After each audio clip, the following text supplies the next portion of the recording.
আমি প্ৰতিনিধিসকলে বহু ক্ষেত্ৰত আমি নিজকে বহুতে ৰজা বুলি ভাবে। জনপ্ৰতিনিধিসকলে কেতিয়াও ৰজা হ'ব নোৱাৰে। প্ৰতিনিধি তেওঁ হি ইজ দ্য ৰিপ্ৰেজেণ্টেটিভ। সেই সমাজখনক তেওঁ প্ৰতিনিধিত্ব কৰিছে। কিন্তু বহু সময়ত এনেকুৱা বহুত জনপ্ৰতিনিধি ভাবে যে চৰকাৰী অফিচাৰ যেন তেওঁ তলতীয়া। চৰকাৰী অফিচাৰ নাথাকিলে মন্ত্ৰীজন ভেলুলেছ, চৰকাৰী অফিচাৰ নাথাকিলে বিধায়কজন ভেলুলেছ। কাৰণ চৰকাৰখন চলায় কোনে? চৰকাৰখন গোটেই চলাই আমি দিহা পৰামৰ্শ দিওঁ। এক্সিকিউট কোনে কৰে? চিফ ছেক্ৰেটাৰী কৰে। এক্সিকিউট কোনে কৰে? প্ৰিন্সিপাল ছেক্ৰেটাৰী কৰে, এডিশ্যনেল চিফ ছেক্ৰেটাৰী কৰে, জিলা আয়ুক্ত, সমজিলা আয়ুক্তসকলে কৰে। গতিকে আমি যদি তেওঁলোকক তলৰ বুলি ভাবোঁ, তেতিয়া অসমখন আমি কেতিয়াও আগুৱাই নিব নোৱাৰিম। আমি যিকোনো মন্ত্ৰী বিধায়কে আমি বিষয়াসকলক আমি আমাৰ লগত কাম কৰা বুলি ভাবি ল'ব লাগিব। যিসকলে ভাবে যে আমাৰ তলত কাম কৰে, তেওঁতকৈ মূৰ্খ মানুহ পৃথিৱীত কোনো নাই বুলি মই ভাবোঁ।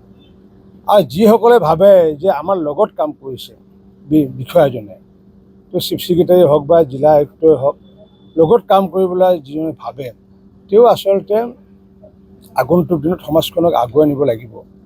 আৰু এই ক্ষেত্ৰত শিৱসাগৰৰ ঘটনাটো স্বাভাৱিকতে মই অধ্যক্ষ হিচাপে এগৰাকী জনপ্ৰতিনিধিয়ে কৰা আচৰণত মই নিজে লজ্জিত হৈছোঁ। মই দেখিছোঁ কিছুমান বিষয়া আছে, সেই বিষয়াসকলক মই দেখিছোঁ যে যেনেকুৱাকৈ মই দেখিছিলোঁ যে মই যেতিয়া 12 চনত যেতিয়া মই বিধায়ক হৈ আছিলোঁ, বৰপেটা জিলাৰ কনফাৰেন্স ৰুমত এগৰাকী বিধায়কে, ৰুলিং পাৰ্টিৰ বিধায়কে খুব বেয়াকৈ কনফাৰেন্স ৰুমত হাত জোকাৰি টেবুল থপৰিয়াই কথা কৈছিল। আৰু সেইসময়ত বৰ্ণালী ডেকা আছিলে DC। বৰ্ণালী ডেকা ডাঙৰীয়ানীয়ে প্ৰথমগৰাকী অসমীয়া মহিলা IAS।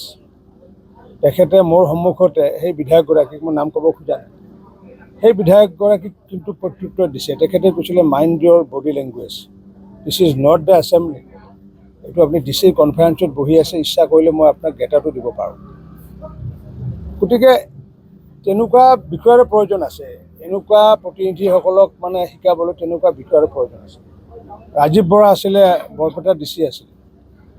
এজন বিধায়কৰ গাড়ী আৰু মানুহসহ থানাত ভৰাই থৈ দিছিলে। গতিকে জিলাৰ আয়ুক্তসকল যিহেতু ডিষ্ট্ৰিক্ট মেজিষ্ট্ৰেট বুলি কয়, সৰ্বাধিক ক্ষমতা তেওঁলোকৰ ওপৰত আছে, যিটো ক্ষমতা বিধায়কৰ ওপৰত নাই।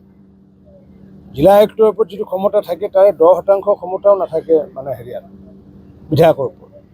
গতিকে আমি যিহেতু অসমত যি সময়ত মাননীয় মুখ্যমন্ত্ৰী ডাঙৰীয়াই অসমখনক 1ৰ পৰা 5 নম্বৰত নিয়াৰ ব্যৱস্থা কৰি আছে, এই ক্ষেত্ৰত অসমৰ যদি প্ৰতিগৰাকী জিলাই যদি তেওঁলোকে যদি ডিপ্ৰেশ্যন গুচি যায়, আমিতো কাম কৰিব নোৱাৰিম। গতিকে সেইকাৰণে জনপ্ৰতিনিধিসকলে এইটো ভাবিব নালাগে যে আমাৰ তলত কাম কৰিছে, আমাৰ লগত কাম কৰা বুলি সকলে ভাবিব লাগে। মই যেনেকুৱাকৈ পঞ্চায়তত যেতিয়া মন্ত্ৰী আছিলোঁ, মই আমাৰ লগত মোৰ পঞ্চায়তৰ ছেক্ৰেটাৰী কাম কৰিছিলোঁ, GRS GPS কাম কৰিছিলোঁ। আৰু যাৰ কাৰণে আজি 22 লাখ ঘৰ উঠাব পাৰিছোঁ, থোৰে মন্ত্ৰীয়ে পাৰিছে নেকি? মন্ত্ৰীৰ কি ভূমিকা আছে তাত? বিষয়াসকলে যদি কাম নকৰে মন্ত্ৰী কি কৰিব পাৰিব? গতিকে মন্ত্ৰীয়ে হওক বিধায়কৰ আচৰণটো এনেকুৱা হোৱা অনুচিত।